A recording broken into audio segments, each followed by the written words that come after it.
Hey YouTube, it's been literally years since I've done a video. So why haven't I done videos and why did I decide to do one now?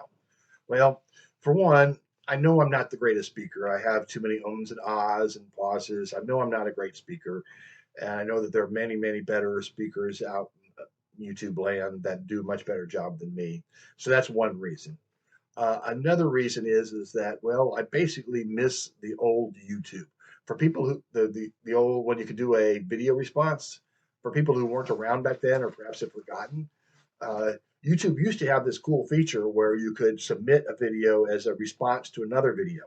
So if that feature still existed, uh, on Trinity Radio's 10 Questions for Atheists, you would see a list underneath it, response videos where this atheist, that atheist, the other atheist submitted their response to the, and vice versa. If atheists were to say, here's 10 questions for Christians, Christians could post their responses and you could see a list of the responses.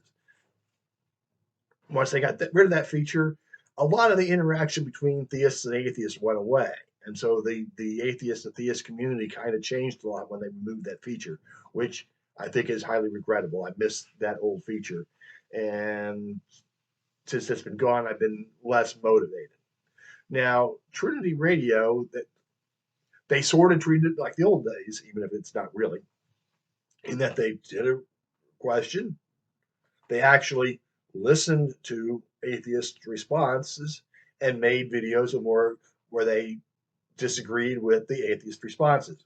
So even though they didn't have an official list of responses, the action was sort of similar to the good old days. And so that made me a little more interested in responding. Uh, Also, uh, as most people know, that when Christians ask these types of questions, and even Trinity Radio admitted it, that they're not really expecting an answer. That the Christian will ask these questions and not really care what the atheists have to say. And in this particular case, Trinity Radio actually did listen to the atheist. So so I thought that was kind of cool. But my responses to the questions will be a little bit different in that, for one, I've already heard a lot of the atheist responses, and I've also heard Trinity Radio responses to the atheist responses. So I'm going to answer the question in such a way as to where either A, I don't make the same, I don't fall into the same traps that the other atheists fell into, or B, if I disagree with the Trinity Radio's complaint, then I will maybe use the same argument, but explain why I don't think their counter argument is valid, something along those lines. So this response is going to be informed by the previous responses and also Trinity Radio's responses to those previous responses. So I hope that mine is a little bit different than other people's.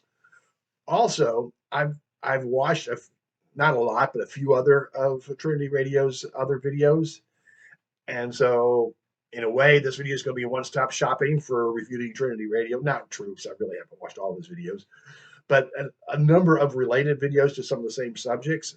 And also, I will be drawing in some material from some of his other videos and responding to that as well to make it a fairly comprehensive response.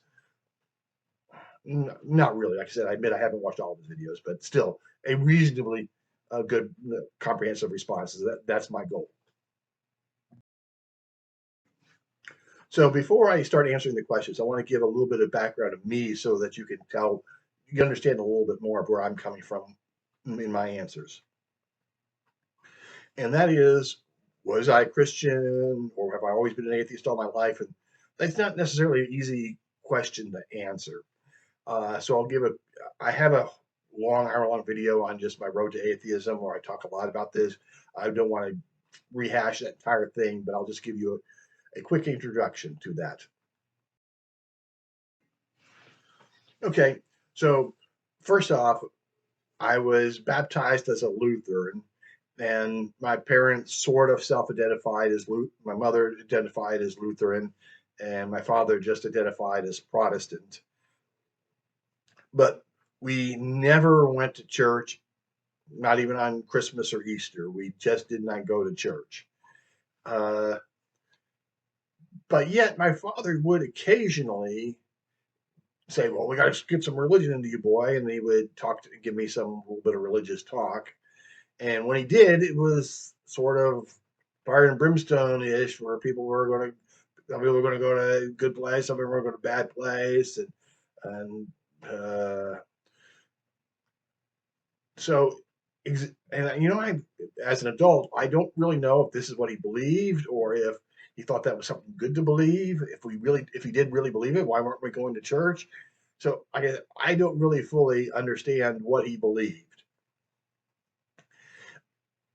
but nevertheless, I for a long time I had the positive impression of Christianity, where I thought it's good to be a Christian, and I was kind of jealous of people who were Christian because hey, they know that they're not going to die; they're going to go to heaven, and and I said, well, that's kind of cool, and I want to believe that's true, but I don't really know how to believe that that's true. And I I went to church on my own volition, even though it was not something as an adult, young adult. I started going to church and reading apologetics and trying to become a Christian, and I more or less said I was a Christian. But if you said you weren't a true Christian, well, maybe I wasn't because I never knew how to really feel it in my heart, so to speak. So, uh, was I a Christian or was I not a Christian? I'm sure some people will say, no, you were never really a Christian. Okay, maybe I wasn't. But I can say this, and that is that when I finally concluded that there probably is no God at all, most likely, I did feel a sense of loss because I felt like, well, I guess this life is all there is, and I did kind of have a hope that there was more than just this life, at least at the time. So I did feel a sense of loss. So I had at least some sort of theism to me, or hope of theism, or something to that effect.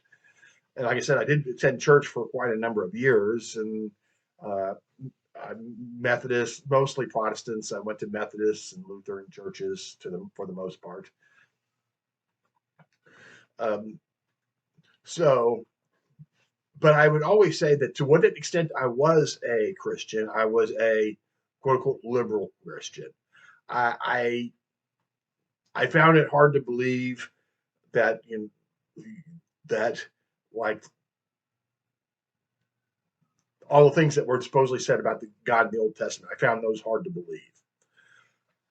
Um, I found the Adam and Eve story hard to believe as being a literal truth. But then again, there are lots of Christians who think that the Adam and Eve story is metaphorical. Um, I'm not gay myself. I'm straight, but I've had gay friends, and I kind of felt it hard to believe that they were doomed for hell, like some of the fundamentalists and all that. So, so I had trouble accepting fundamentalism, and so I was more or less a liberal Christian. But that said, I also did read some more fundamentalist literature and or speakers, and that they would sometimes say something like that. Well, if the Bible's true, then the Bible's true, and you don't get to be a cafeteria Christian and just pick the things you like and pick the things you don't like. And I could say that seemed to make some sense to me. That if I just get to pick and choose what I like and what I don't like, am I really accepting a real religion? So I accepted that what the fundamentalists were saying had some validity, but yet at the same time, I knew I couldn't accept true fundamentalism. So that kind of was and when I was still trying to believe in God and yet never really feeling it, I always kind of wondered, was that possibly why? Because I was rejecting parts of the gospel that I really should be accepting, and maybe that's why I'm never really being fully contacted with God. Maybe, those are the kinds of thoughts that I had. So the bottom line is that uh, maybe I was a Christian, maybe I wasn't, but to whatever extent I was a Christian, I was a pretty liberal Christian. After that introduction, I'm going to start answering the questions. I'm going to answer them out of order. I'm going to start with the last question first because it simply ties directly to my introduction of myself. And that the last question is if I were to become convinced that Christianity is true, would I become a Christian? Would I become a follower of Jesus Christ? And I'm definitely going to answer this different than any of the other people that answered that I saw responses to. And my response is that it depends upon exactly what kind of Christianity do I become convinced is true, as to how I would react and what I would do. For example, there is such a thing as Christian universalism, where they believe that everybody is eventually redeemed, that there really is no eternal hell. I have no idea how Christian universalists reconcile that with the Bible. I'm not really going to debate that. I'm simply going to say that that perspective does exist. So if I were tomorrow were to become convinced that Christian universalism is true, I'd say, well, that's basically what I always wanted to be true, actually. So will I join Christianity? Sure, absolutely. All right. A second possibility that I can think of in my mind is that I become convinced that some form of Christianity is true, but I don't really fully. I'm still like I think I'm still like most Christians that don't really know exactly what I believe about the exact details. That maybe there is a hell, maybe there's not, maybe there's uh, annihilation, maybe there's not. So let's just say I'm a Christian. I believe that. Let's just say I believe that Christianity is true to some degree, but I don't know exactly what. Well, in that case, I think I would become like most other Christians and say, well, I don't fully understand this. I just hope that when I die and I get to heaven, that it finally does make sense to me. And so, in scenario two, I still say yes. Excuse me. I still say in scenario two, yes, I'd become a Christian, even if I was still kind of this is kind of freaky to me, and I don't really understand it, but I'll make do, I guess. So yeah, scenario two is yes, I will become a Christian. Scenario three is, let's just say I were to become convinced that Noel Plum's God or uh, Richard Dawkins' God, the most unpleasant character in all of fiction. Let's just say I were to become convinced that that God really exists. Well, I think I would have to be like Noel Plum and do what I could to try to save my butt. I kind of agree with Noel Plum there, but I also would say, well, wouldn't this God know that I'm just trying to save my butt? I'm not really. So I would do what I could to try to save my butt and become a Christian to the best I could, but I would probably be not a quote unquote true Christian and just going through the motions. That's my best answer to this question that I can come up with. I'm going to answer questions 3 and 8 together. Sometimes former Christians change their morals when they deconvert.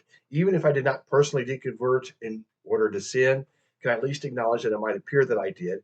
And related question number 8 is, if I did change my moral perspective, am I sure that isn't just what I wanted to be true? Shouldn't I be more concerned with truth than whether I like it to be true?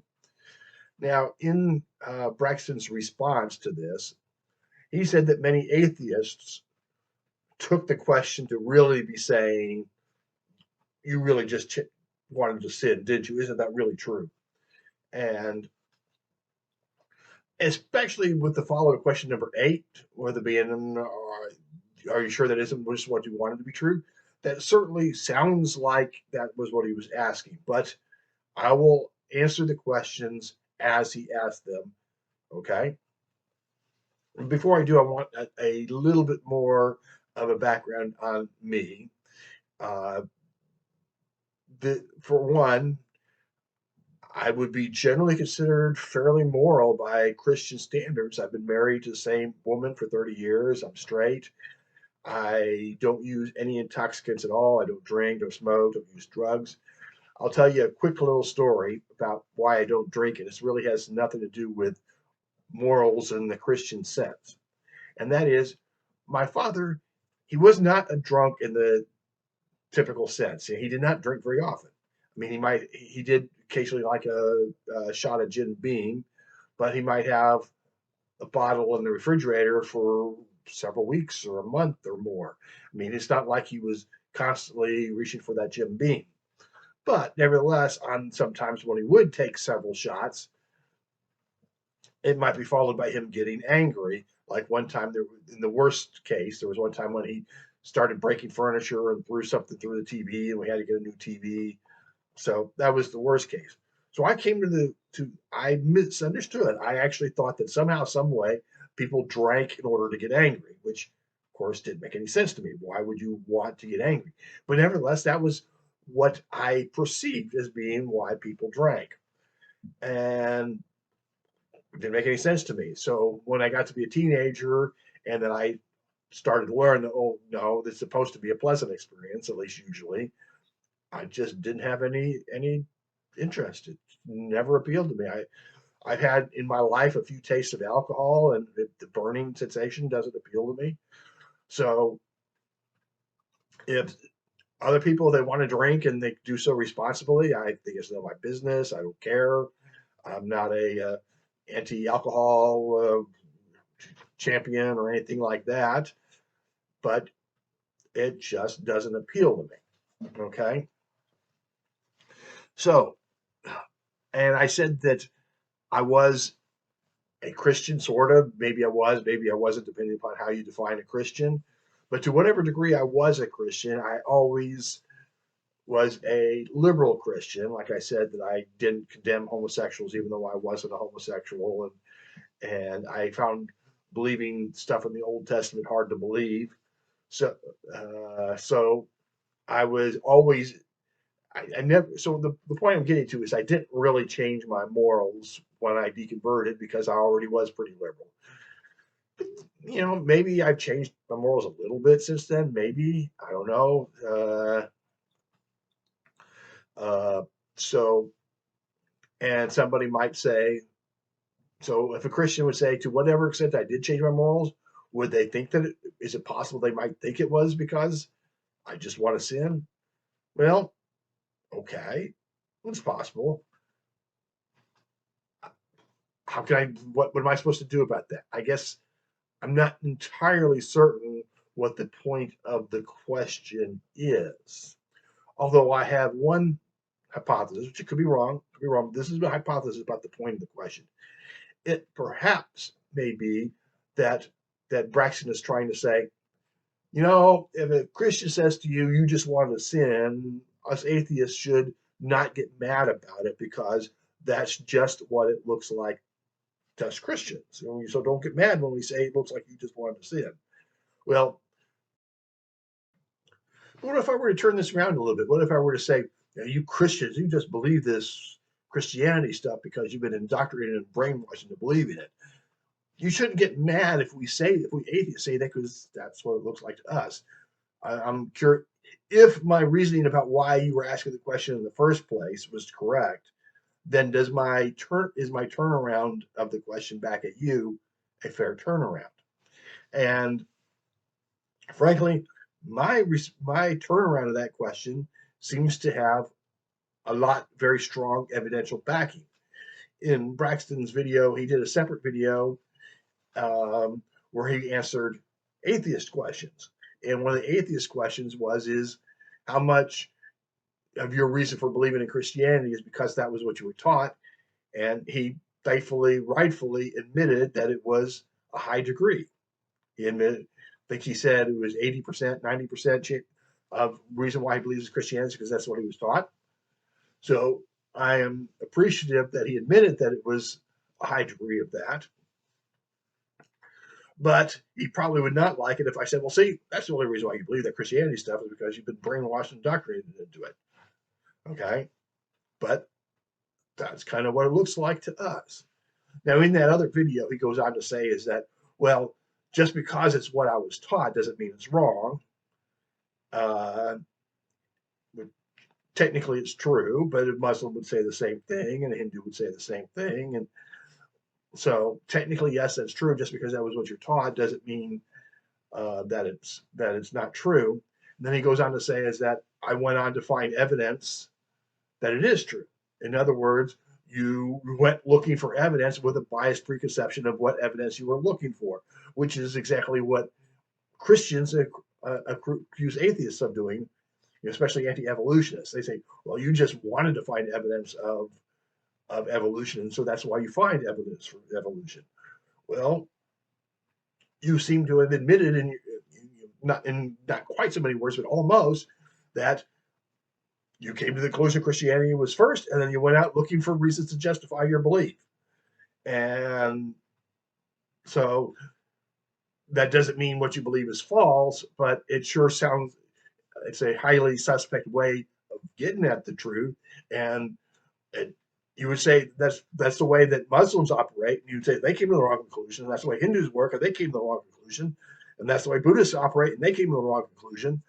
So the process that you admitted to doing doesn't seem very reliable. And so I feel justified in saying that the only reason why you believe Christianity is because that was what you were taught. Okay, I'll now answer question number 7. What evidence would I accept that Christianity is true? And Trinity Radio brought up the answer that Matt Dillahunty is known for, which is saying that, well, God would know what evidence I would require, and he hasn't provided it for me, so therefore it's God's fault that I don't believe in him. And Trinity Radio considered that kind of a cop out, and they played clips of other atheists who said that they thought it was a cop out, and I confess that it does sound like a cop out. I mean, if we atheists say we want better evidence, shouldn't we have at least some basis for what our evidence is? And I will say that certainly seems reasonable on first glance. But on the other hand, basically what you're asking is what would convince me that the impossible is possible? And I don't know the answer to that. And of course, when we're talking about what's possible or impossible, in normal parlance, we're talking about what could happen within the natural world. And in fact, in one of Trinity Radio's other videos, he did express support for methodological naturalism in science, that you use the rules of natural world in science. At least I believe that's what he said he supported. So, but the supernatural or miracles or whatever you want to call it don't follow, by their definition, they don't follow the rules of the natural.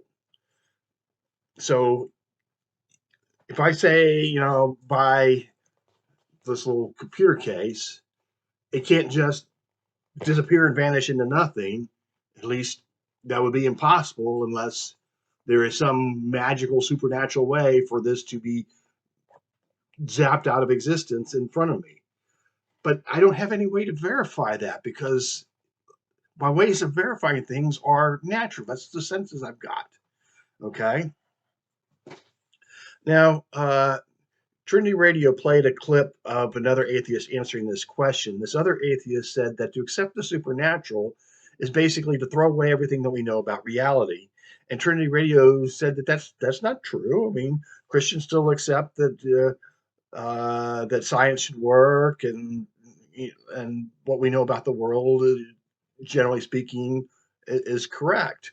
And so he rejected what the other atheist said about it. Accepting the supernatural is to throw away everything that we know.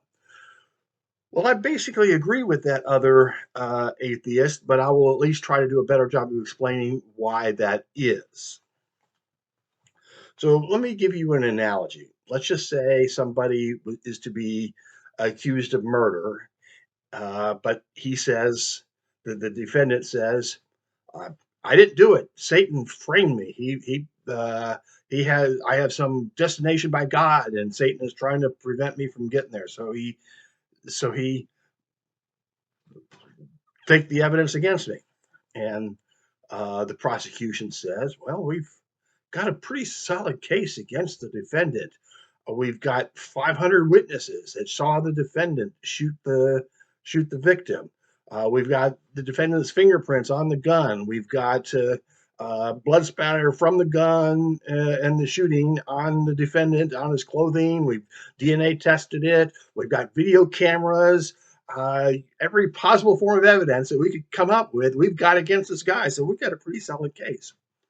And the defendant says, Oh, of course, Satan would make it look like it wasn't. Uh, Satan would make it look like I did it. I mean, he wouldn't. Obviously, Satan wouldn't make it look like he did it. I mean, that's the whole point. Okay, so uh, and then, well, how could you prove him wrong? And at least typically, Christians will say something along the lines of, correct me if I'm wrong, Trinity may or may not agree with this, but I think they would, is that you would only employ the supernatural when you don't have a good natural explanation. Well, there's really not a you don't really have a valid justification for that. Why should the supernatural only exist where there's no good natural explanation, like in the Satan framed the defendant? Why would you only suspect the supernatural if there was no? Why would you suspect that the Satan's framing story was true if there was no good evidence against him? But once there is good evidence against him, you say, no, the Satan framed him theory is bad. It doesn't work that way. So I consider the acceptance of the supernatural sort of like, in a way, analogous to solipsism. The idea of solipsism is that, well, perhaps the entire real world in front of me doesn't really exist, and that I'm the only thing that exists, and everything that seems to exist outside of me is just either my imagination, or maybe I'm a brain in a vat, or maybe I'm in the Matrix, something along those lines. I can't prove that wrong. Well, the supernatural is sort of the same way. How do I know that this computer in front of me isn't the manifestation of satanic power? How do I know this laptop case isn't a manifestation of Satan's power of some sort? How do I know that? The problem with we human beings are that there are limitations to what we can know, but we more or less have to assume that our senses give us not perfect, but somewhat decent information about the real world about us. If we can't depend upon that, then we really are kind of screwed. Okay. And so that's basically what the supernatural says. So when somebody says something like, well, we only accept the supernatural when there's no good natural explanation, it's a tacit admission that it's a God of the gaps explanation, because you don't have a justification for that. You don't have a justification for saying, well, we're only going to look at the supernatural here, but not there, unless we got a gap in our knowledge. Well, then it's okay to stick God or the supernatural in there. Well, that's just there's no justification for working that way. So there was a analogy that Trinity Radio gave in one of his other videos. There was an analogy where, say, somebody had a severed head, and that severed head was somehow reattached, and the person came back to life. If I saw that, what would I think? Well, there's one thing of note, and that is things like that don't really happen now, do they? I mean, a lot of the times the Christians give these analogies of, well, what if, blah, blah, blah. But those what ifs just don't never happen. We don't ever actually have a parting of the Red Sea. We don't actually have a sun standing in the middle of the sky for 3 hours and the earth stops spinning for 3 hours. We just don't have those things. Those things just don't really happen. And so these hypotheticals that Christians tend to play, the fact that they don't happen seems to imply that maybe there is no supernatural. At least implies it. Maybe there is, and I can't prove there is or isn't. I for one, do not say the supernatural does not exist. Because I don't know how I could prove that this wasn't the manifestation of Satan's power. So I don't know how I can prove that this is not that Satan didn't place this laptop case in front of me. I don't know how to prove that wasn't the case. So I do not say that the supernatural does not exist. I'm just saying that I have to assume that it doesn't exist. Okay, so back to the severed head analogy. He said that, well, some atheists said that they might suspect aliens, and Trinity Radio's response was really, I wouldn't I wouldn't think that aliens was a necessarily good answer either, but nevertheless, Trinity Radio responded very dismissively of that idea, as if the atheist is just trying not to believe in God. I mean, they're just avoiding the God uh, conclusion.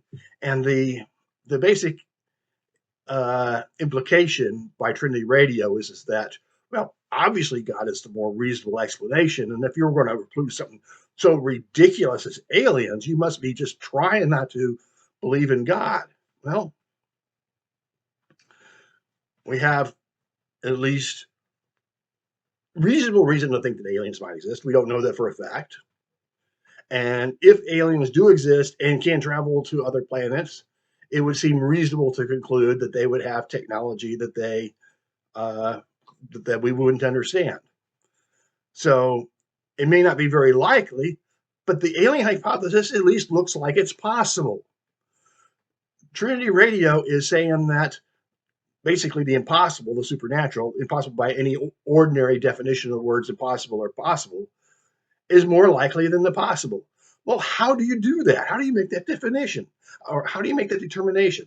How would somebody say, oh, in this particular instance, the impossible is more likely than the possible? I just don't see how you can do that. So when you ask me what evidence would I accept that Christianity is true, basically give me a formula for determining when the impossible is more likely than the impossible. If you could give me a formula that could say, oh yeah, in this circumstance, the impossible is more likely than the possible, then maybe I could accept it. But until you do that, I don't know I really don't know. Now, that said, I tend to think that if something really, really crazy happened, like the Earth seemed to stop for 3 hours, or the severed head were to come back to life, maybe I would suspect it was God. I mean, I don't know what I would do. I really don't.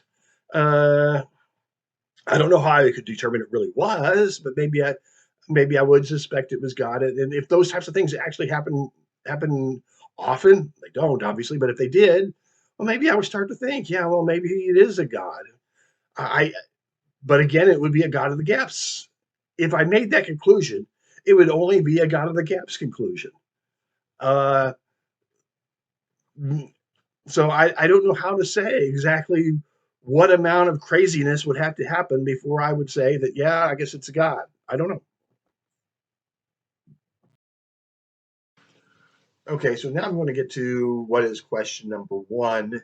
And I'm covering these out of order. And for most atheists, the question number one was the longest question to answer, and that's because it was the longest question that's phrased. He had many, many subparts to it, and so it was hard to respond to all of it. In short, it is, what about reality do I think are better explained by my worldview compared to his? And he acknowledged that atheism by itself wasn't a worldview, and he said that he meant by my personal worldview, and I'm going to accept that. A number of atheists said that, well, Christianity accounts for anything because it can account for anything, because you can just say God did it no matter what we're talking about.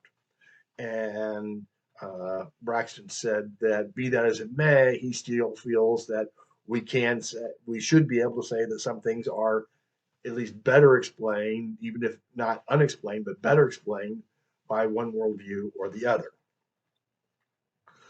So he listed off a rattle of things that he said that his worldview he thinks explains, and some of them he thinks is explained better by his worldview.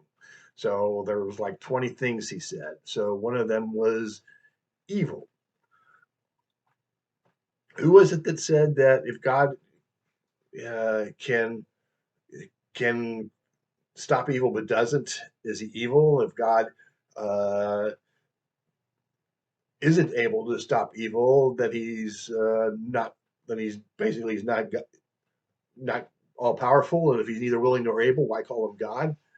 So I don't think that any Christians have really had, at least in my view, has ever really explained that. So no, I would say that evil is better explained in my worldview, where my worldview says that evil is a description. It's not a thing. It's not you can't pick up a bottle of evil unless somebody brand names their Coca-Cola evil or something. Uh, in general, you can't pick up a box of evil. It's a way to describe, unnecessary harm, suffering, etc. So I would still say that my worldview explains evil better, and similarly along with suffering.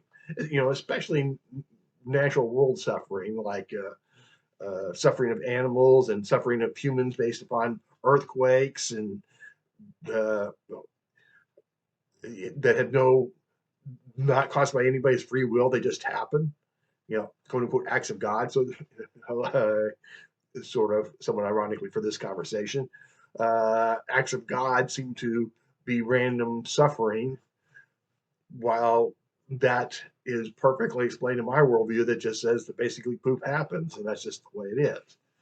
Uh, you say your worldview explains other religions better, and or at least does explain other religions, even if not better. Well, I would say that mine explains it better. I mean, my worldview says that religions come based upon uh, the society needs, personalities, and culture, etc.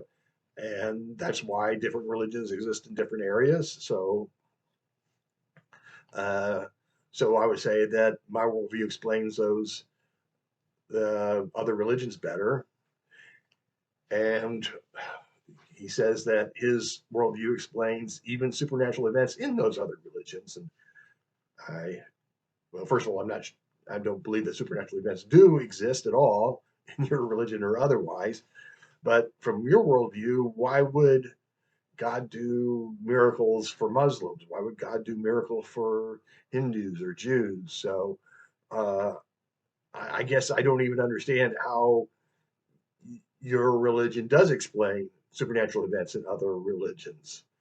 Uh, you say your religion explains science. Well, no, it doesn't, because science basically has to resume methodological naturalism, which supernaturalism contradicts. So I would say that my worldview, which includes methodological naturalism, explains sciences much better. Differences between denominations. You say your worldview explains it. Well, maybe it does, but again, my world, if religions are just by society and people's needs, uh, that seems to explain different denominations real well. But if there's really a God that really wants you to believe a certain thing, and yet people can't figure out what that thing is, and yet God is all powerful, that doesn't seem to explain that very well to me. I don't see how different denominations are very well explained by your religion. You seem like your God would try to make sure everybody believed the right things. You would kind of think. You would figure that. Uh, Universal religious experiences. Well, again, I have kind of the same question. Why would Hindus or Muslims or Jews have religious experiences? I don't understand how you say that your worldview explains them. From my worldview, where religious experiences are basically psychological experiences based upon your culture, that seems to explain that better to me. I'm going to skip free will for the moment. That was next in his list, but uh, and I'm also going to skip morality because that comes up in different questions. So uh, beauty, that's a subjective thing, and I, you know, do I know the evolutionary advantages of appreciation of beauty? No, I don't really. So I'll give you that one, that your worldview accounts for appreciation of beauty better. Braxton in his video said that, well, if an atheist, he has the 1 star, 5 star rule where he tends to ignore 1 star and 5 star reviews if he's looking at Amazon because they tend to be super biased. And so he says that if an atheist says, oh, everything's wrong about Christianity, there's nothing that explains very well, we're basically given a 1 star review and that we're just too biased and to be ignored. So, okay, so I'm not giving them a 1 star or 0 star review. I'll give them that, since I don't know the evolutionary advantage of appreciation of beauty, I'm going to give them that one. I'm going to do a similar thing with shared longing for purpose. I know that I can appeal to evolutionary reasons for society for having these types of morals, but thoughts, feelings, desires. But can I give you laid out how this evolved and exactly why? No, I can't. So I'll go and give you the shared longing for purposes being better explained by your worldview.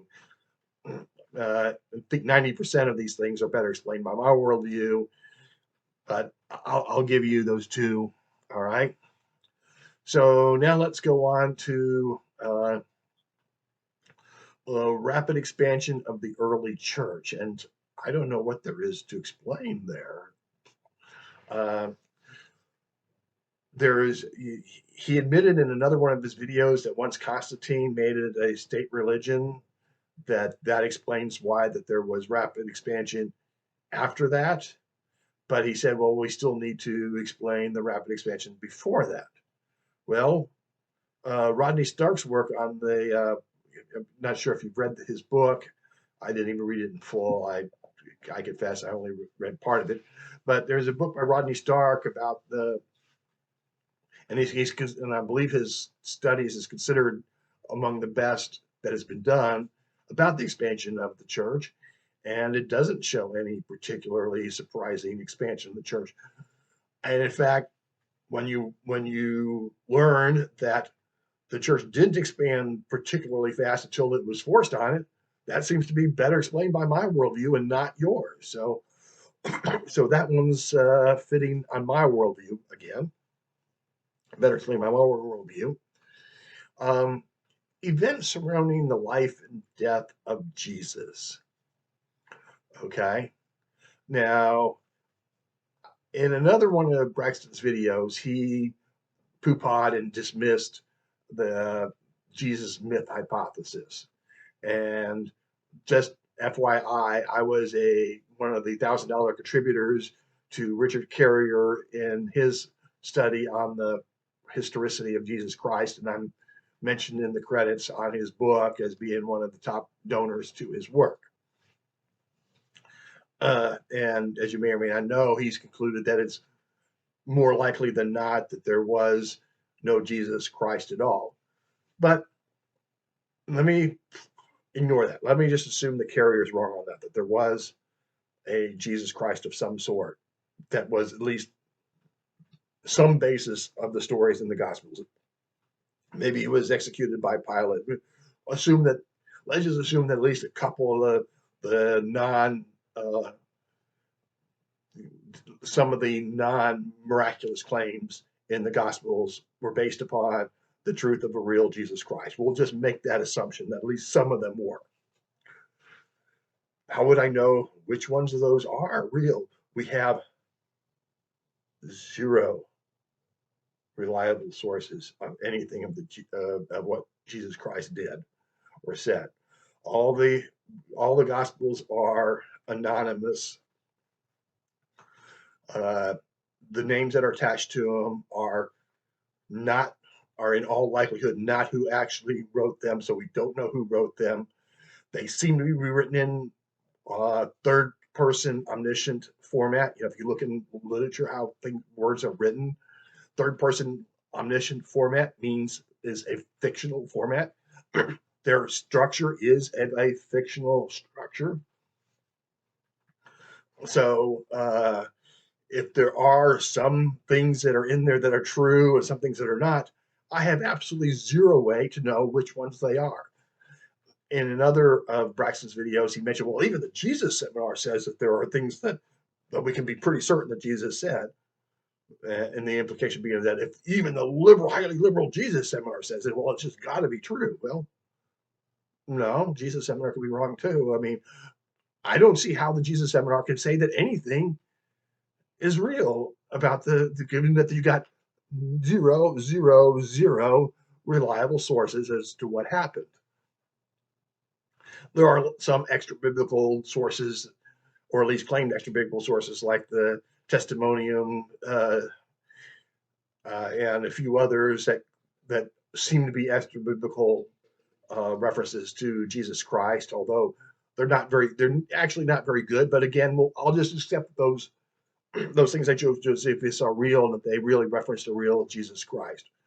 All they tell us is that there was a Jesus Christ that was executed, and so we got a handful of things that, if we accept that those other extra biblical things really happened, or really legitimate references to real Jesus, then we could say a couple of things happened. But the things that we can, if we make that assumption, then we can assume that there was a preacher who was controversial and he was executed. I don't see anything important to explain about that. It just happens, you know. Okay, so next one I'm going to get to is NDEs.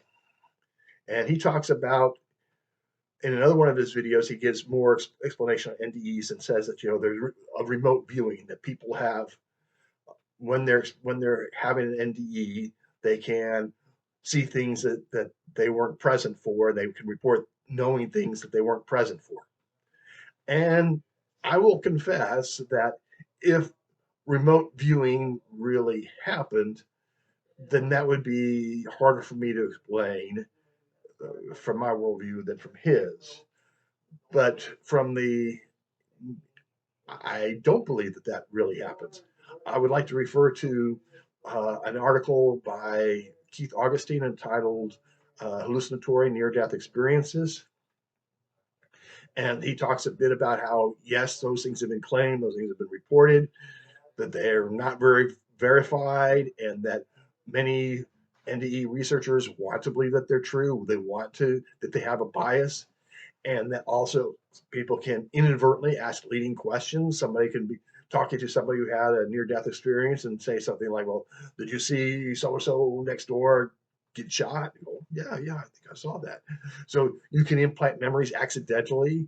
I mean, even if the researcher is trying to be honest, he can make a mistake and implant memories. So actually having these true remote viewing experiences, I don't think really happen. Now, let's see what else we do know about NDEs. One, they seem to be different for different cultures. And Braxton seemed to explain this by saying, well, that's because people interpret their experiences after death in terms of their own culture. So that's why they have different cultural experiences. Well,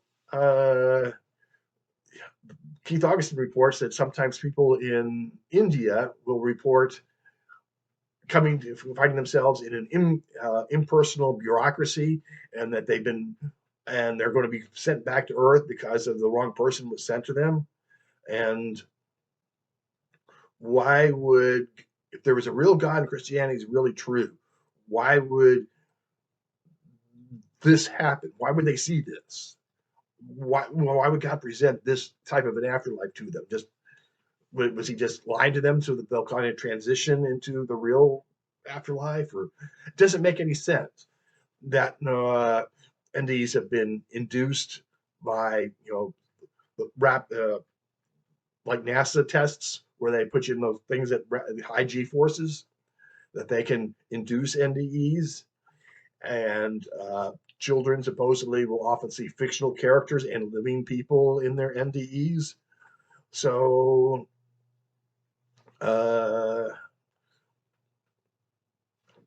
again, NDEs, when properly understood and assuming that there is no actual remote viewing, are better explained by my worldview again. Morality, I will talk about more on the other question, but in short, I think morality is better explained by my worldview because the fact that there is so much different moral perspectives in the world, including even among Christians. But when you think of it as something that evolved socially and evolutionary evolution, by biblical evolution and social evolution is what I was trying to say. If you think of morality as evolving that way, it seems to be more consistent with there being different morality in the world. So out of all those things he listed, 90% of them I'd say are better explained by my worldview, and the couple that I'm giving him are mainly charity. I'm sure that evolution can't explain those other two things, but I'm going to give him a couple of points just out of charity, so I'm not giving him a 0 star. But as a general rule, yeah, pretty much everything is better explained by my worldview than his worldview. And I thought from my personal experience, when I was still trying to be a Christian, I used to have real problems with, well, if God is real, why does these things happen? Why, why did reality did not conform to what I thought reality should be if Christianity was real?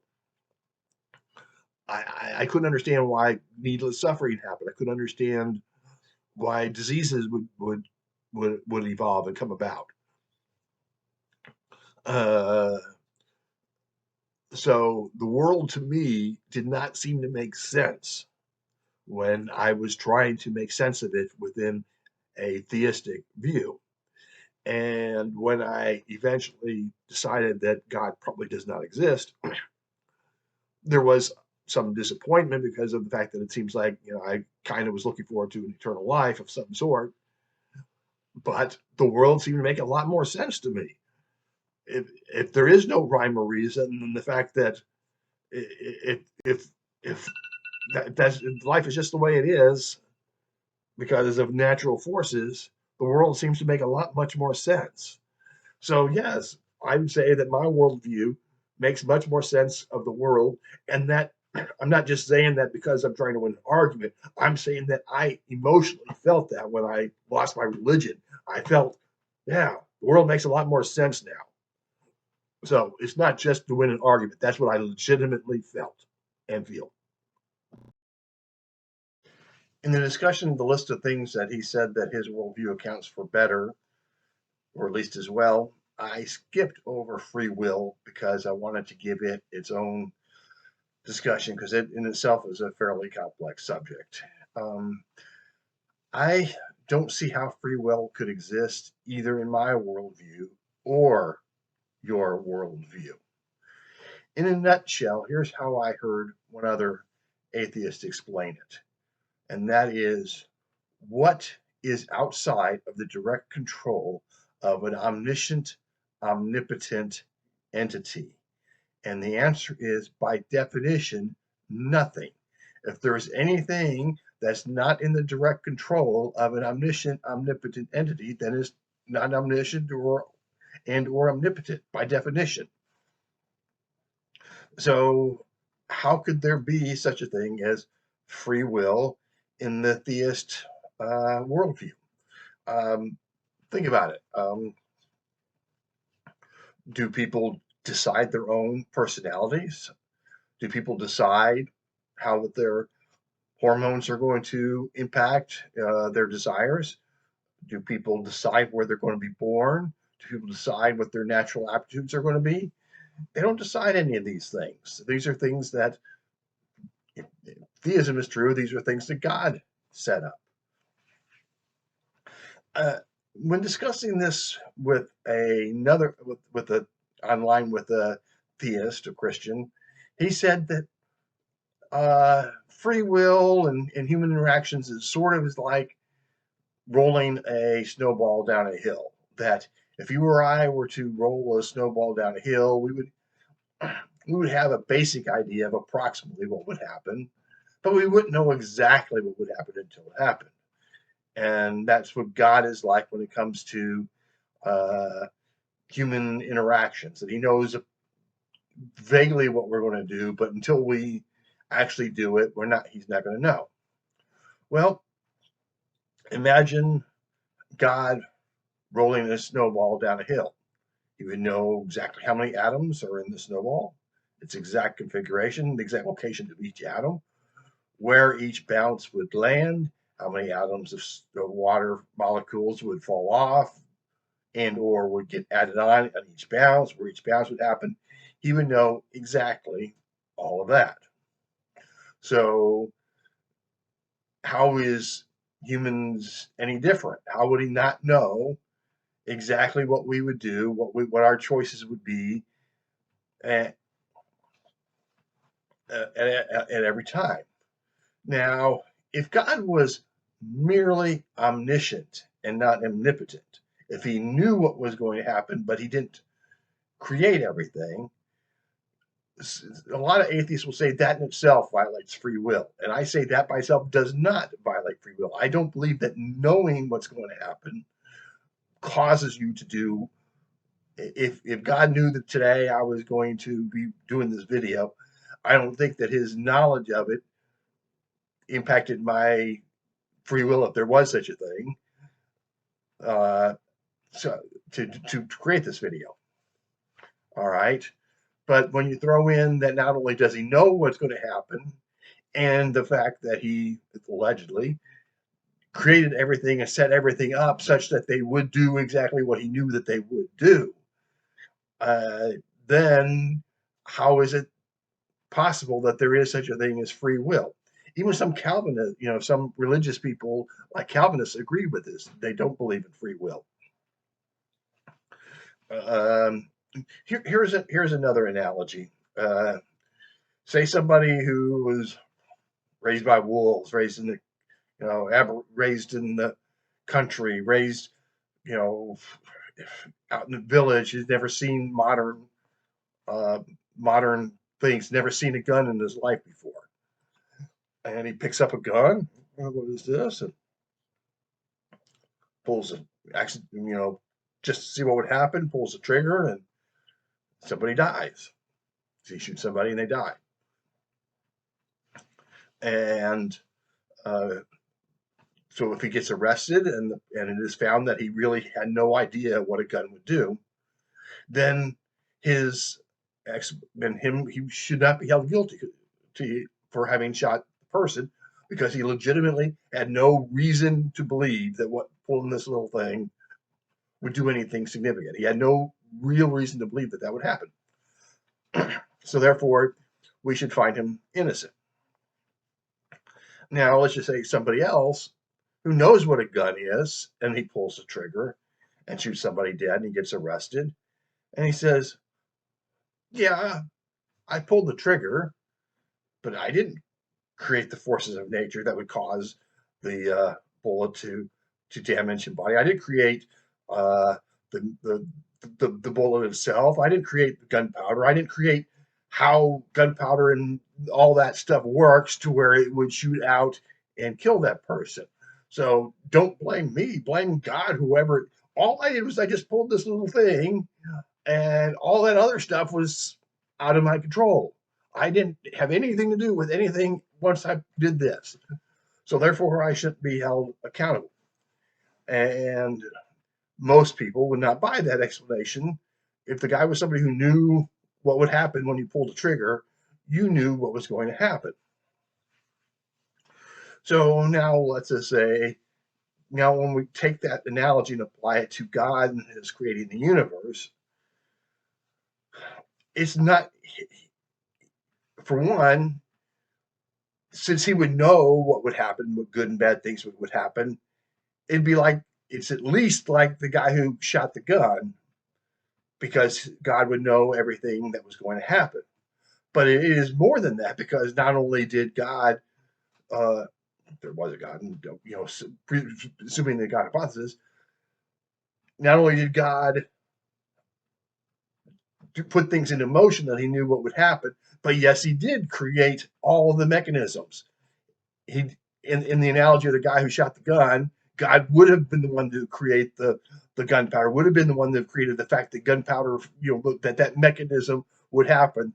God would have created the fact that being shot would damage a body and kill the person.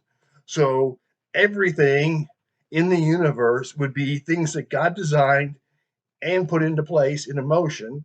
So how could it ever not do exactly what he knew it would do ahead of time? So I don't see how there could be such a thing as free will in a theistic point of view. Now, I confess, I don't really see how true free will could exist in the atheist perspective either. Well, I guess it depends. I'm not a philosopher, so I don't know exactly, all the details and ins and outs about compatibilism and all that good stuff.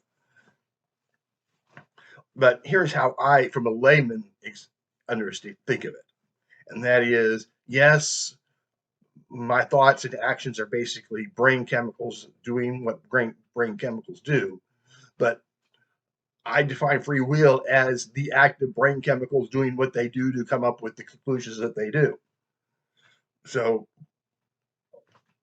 in that sense, I have free will because I've defined, I've defined the word such that it exists, which I confess is a little bit of a cheat. If you define the word, if you get to define the word how you want it to make it exist, that makes it kind of easy.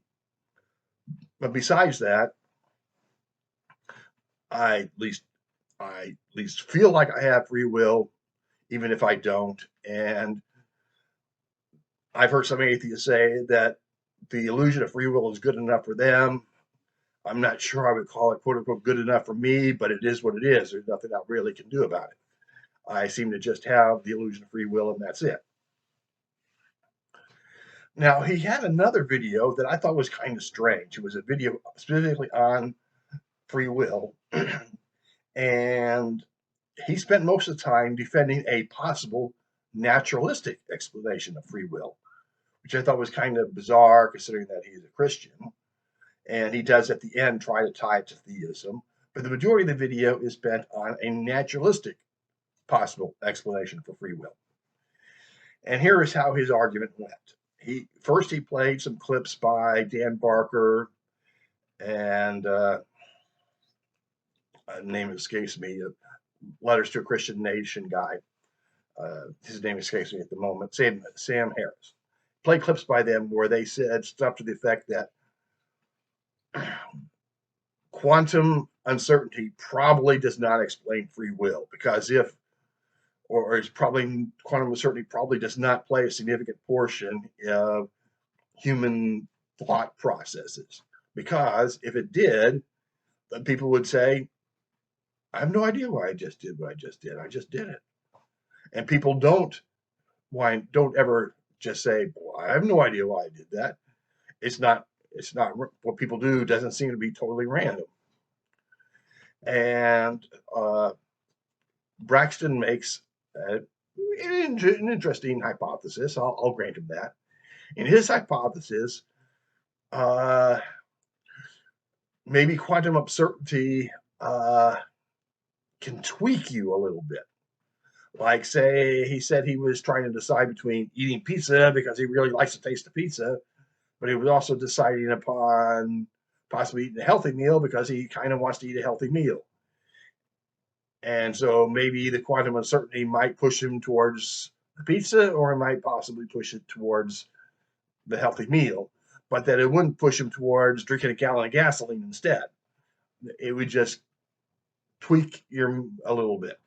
So he said that, well, some atheists hypothesize that either human actions are deterministic or they're random. And so he said, well, in his scenario, it's neither deterministic nor is it random. So therefore, that's his possible explanation for free will. And well, I mean, it's an interesting hypothesis. I don't know how valid it is scientifically, but it's an interesting hypothesis. The thing is, I'm still not seeing how that counts as free will. It just means that instead of being purely deterministic or purely random, it is a combination of deterministic and random factors. And the part that's deterministic is deterministic, and the part that's random is random. I'm not sure how that comes out to free will, unless, of course, you define that as what free will is, which, if I give myself the right to define what free will is, I guess he can too. But that's not how I understand free will to be in the way theists think of free will. I don't see how part random, part deterministic free will is the same thing as Christian libertarian free will. I don't see how that applies. So, in summary, I don't think free will exists whether there's a God or there's not a God. I'm going to cover questions 5 and 6 together. 5 is doesn't the cosmological argument have at least a little bit of validity? And question number 6 is, are there any Christian arguments that have any validity? And so let's start with the cosmological argument. That, I confess, in times in the past, it seemed to make sense to me. So let me tell you, my father once said that if the entire universe was compressed up into a tiny dot, and it would be the quote unquote biggest black hole that ever was, unquote. And then it would take a god to cause that to explode. It couldn't possibly explode without a god. And I will say that that seemed to make sense to me, at least at the time. And I can see how some people can say that that makes sense to them. But yet, at the same time, now I no longer think that magic, even if I don't know what caused the universe, I no longer think that magic is a good explanation ever. And so, no, I don't really find the best I could say with it is that I don't know what causes the universe, and proposing magic doesn't seem to make any sense to me anymore. Now, Trinity Radio, Braxton Hunter, and a co-host, they discussed some counter arguments to the cosmological argument and why they felt that these counter arguments failed. Like, one of the counter arguments that they mentioned is that Matt Dillahunty said, well, maybe the universe was created by magic pixies. And the other host said that some other atheists said, well, maybe it was created by a magic teacup. And the response was, well, all the Matt Dillahunty and the teacup guy are doing is accepting God, but putting a different label on it. They're calling God a pixie, or they're calling God a teacup. So at this point, I will concede that those counter arguments, calling God, maybe it was pixies or maybe it was a magic teacup, are bad counter arguments to the cosmological argument. I will concede that. The next thing is that they said that, well, some atheists will say, well, at best, the cosmological argument gets you a God of some sort, but it doesn't get you Christianity. And Trinity Radio's response is, yes, they acknowledge it. That is correct. The cosmological argument does not get you all the way to Christianity, but at least supposedly, it at least gets you theism of some sort. And that's in itself is a big win. I think that was an exact word that they said, a big win. Well, that makes me think that other atheists that say something like that, well, at best it gets you theism, maybe are arguing counterproductively, because that gives the theist the opportunity to say, well, at least it gets you that, at least it gets you theism. So I'm going to say, no, it doesn't get you theism. At least not, that argument certainly doesn't get you theism. And so let me explain why. And I noted quite conspicuously that one counter argument to the cosmological argument that they did not discuss is the counter argument that I'm going to discuss, and that is the cosmological argument is one big equivocation fallacy. An equivocation fallacy is when somebody uses a word that has in different ways within the same argument, and so making it seem like you're making a valid argument, but you're not, because you're using different definitions. So the premises of the cosmological argument uses causes the way that we understand them, which are temporal. There's a time before something is done, and there's a time after it is done, and that they also operate on pre-existing materials. For example, if I were to quote unquote cause a chair to exist, and I don't just go, and a chair exists, maybe I'm gonna make it out of wood. Maybe I'll go to the lumberyard and get some wood. Maybe I've got the tools. Maybe I need to buy tools, et cetera, et cetera. And then I'll start constructing it, and then so there will be a process. It's not there's a chair. It's not there's a process. It's a temporal process on existing material. So the premises are temporal causes exist. Therefore, there must be a non-temporal cause that can create things out of nothing. That's a complete equivocation fallacy and does not follow. Since I don't know what caused the universe, I guess I can't say that that's for sure wrong. Maybe the cause of the universe is something that to me is incoherent. Okay. But when your argument is incoherent, I can't accept it as valid. Maybe it's true, but I can't accept it as valid. And he goes on to a bizarre example about how he says, well, free will is something we totally can understand, could do that. Really? We know that free will can operate non-temporally and create things out of nothing. It's sort of ironic where a lot of Christians will say, well, atheists think the universe came from nothing, when that's what theists believe. Creation ex nihilo. That's what creation ex nihilo means, is creation out of nothing. And so that's what theists believe. And so I don't believe that. I don't think the creation, or at least I don't have any reason to think that the universe was created out of nothing. Maybe it was. I'm not saying it wasn't. I don't know. But I don't have any reason to think that that's true. But that's what the theists think, is that a God can non-temporally create things out of nothing. And that is incoherent to my ability to understand creation. Now, they gave an example of how they think that how we humans could understand that as a possibility. And he used the example of sitting in a chair and then standing up. He acted like, well, if you're still and you're sitting in a chair, still, you're non-temporal. No, my heart's still beating, my mind's still operating temporally, even if I'm not moving. And if I'm going to get up from this chair in a second, say I do, it's not going to be that I'm not thinking about it and then all of a sudden I'm stood up and standing. No, there's a process where I will say, well, maybe I need to go get a Coke out of the refrigerator. Maybe I need to go get a Coke out of the refrigerator, and I get up. Okay, that's a totally temporal process. Now, one of the things that's frustrating that the Trinity Radio did in their video was that they said, well, gee, atheists must be really desperate to avoid concluding that there's a God if they would come up with these magic pixies or teacups. Okay, well, to me,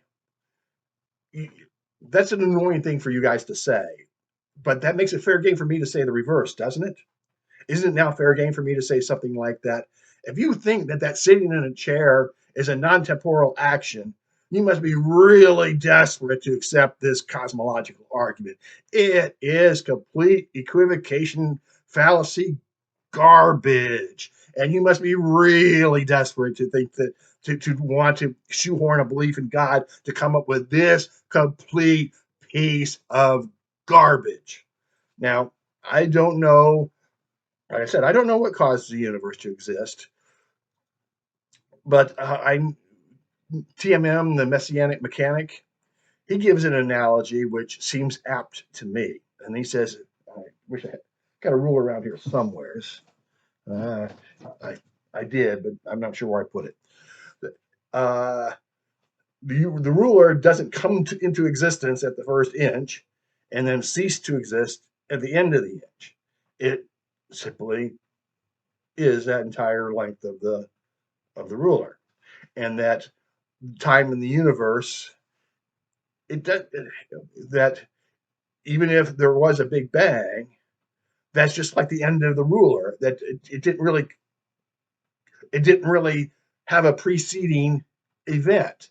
And if you don't have a preceding event, then what we know about causation doesn't apply.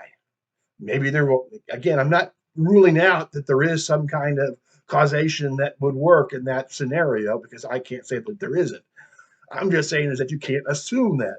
You can't just say, well, causes exist and people can sit down and stand up, therefore God. I mean, that's just ridiculous. It's just garbage.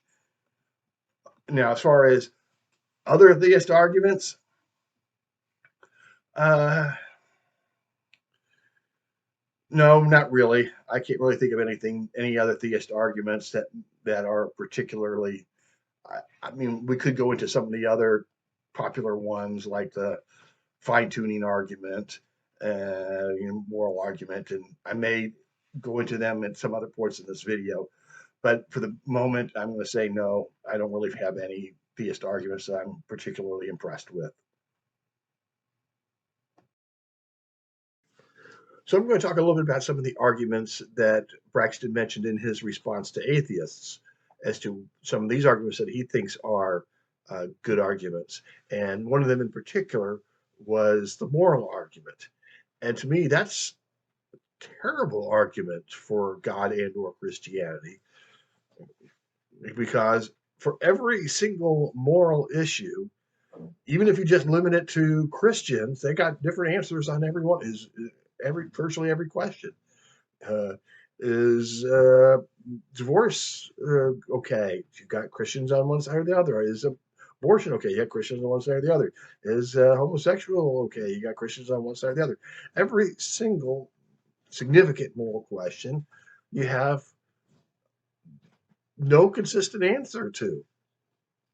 You might mention a few that seem to be consistent, like Christians will often mention murder and rape. Everybody knows that those things are wrong. Well, psychopaths don't necessarily know that, but certainly I agree. At least 99% of the people who've ever lived have figured out that rape and murder, well, not even rape would I include in that. 99% would include murder, but there is enough evidence of rape in the Bible that maybe even maybe only 95% of people would agree that rape is wrong. I don't know, but I'll simply grant those to you for rather than continue to argue that point. So okay, so virtually everybody except those two are immoral.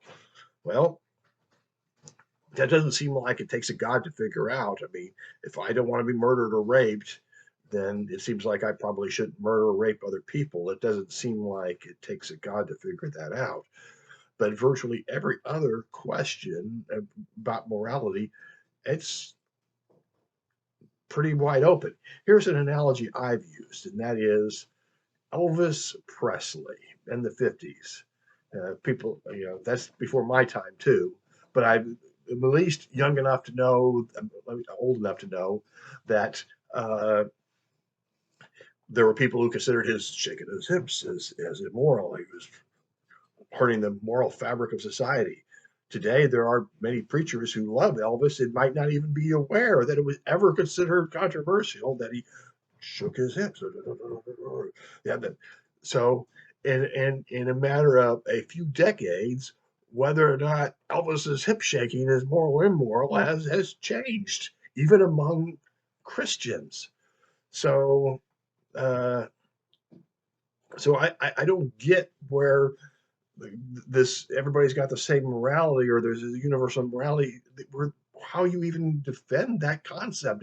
It just seems obvious that it doesn't exist. And then when it comes to that, well, in one of his videos to atheists, you say that without God, you have no absolute standard of morality. Yeah, I'll buy that. Without God, I have no absolute standard of morality. I totally agree with that. I'm not sure I would have an absolute standard of morality if God did exist, because then it would just be his uh, definition of what morality is, and he could change it. In fact, he apparently at least seems to have changed it between the Old Testament and New Testament. Is it okay to pick up sticks on the Sabbath or not? I think it's okay now, but apparently it was okay to kill you if you picked up sticks on the Sabbath during the Old Testament. So this universal morality doesn't seem to exist even in the context of the Bible. Furthermore, why is a lack of absolute standard even a problem? Christians act like, well, this is something that you just got to have. I don't see why this is something that we have to have. Like, here's a simple analogy. Let's just say, it's kind of hot out today. Do you think I'm saying that it's hot as the sun?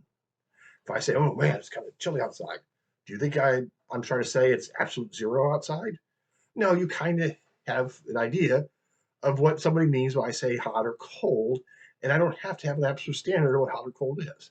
Now, of course, I can specify because I got a thermometer, but say I lived at a time when there weren't thermometers.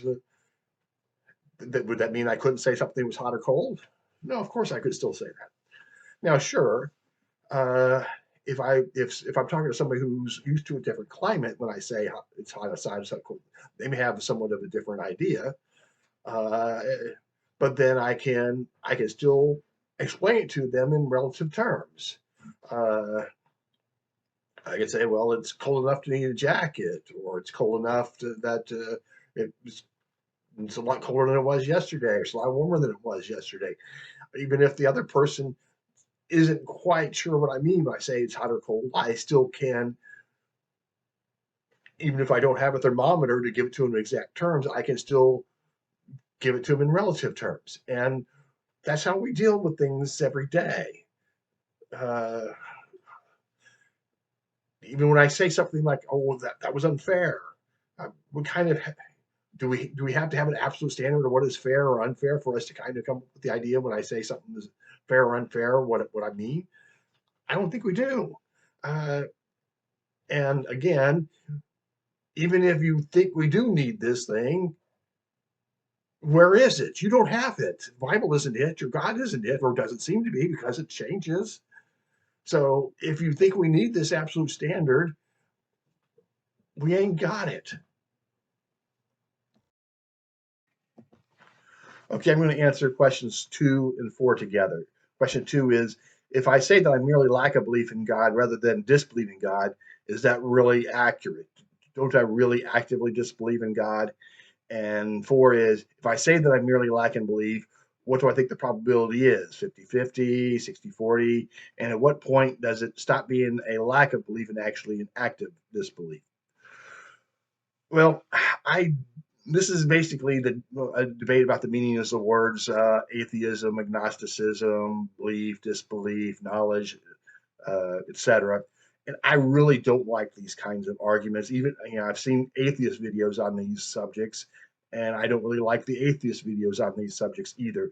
So I'm going to answer them briefly and how I see it. And if you like it, you like it. If you don't, you don't. But this is how I see it. Number one, I accept that the words atheist and agnostic have colloquial definitions that are very, very popular, and that I can't say that, oh, you can't use those meanings of the words. They're very popular, very well known. So those are meanings of the words. And there's also, of course, there are uh, more philosophical meanings to the words atheist and agnostic, and those are also valid meanings of the words. They're well known, they're defined, etc. But I do not say I merely lack a belief in God. I don't say that. That's just not the way I say it. Uh, that sort of is true in regards to the deistic God. I mean, I accept that it's at least possible that a deistic God exists, although I don't have any reason to believe it. Uh, but on any of the known gods that are proposed, like Christianity,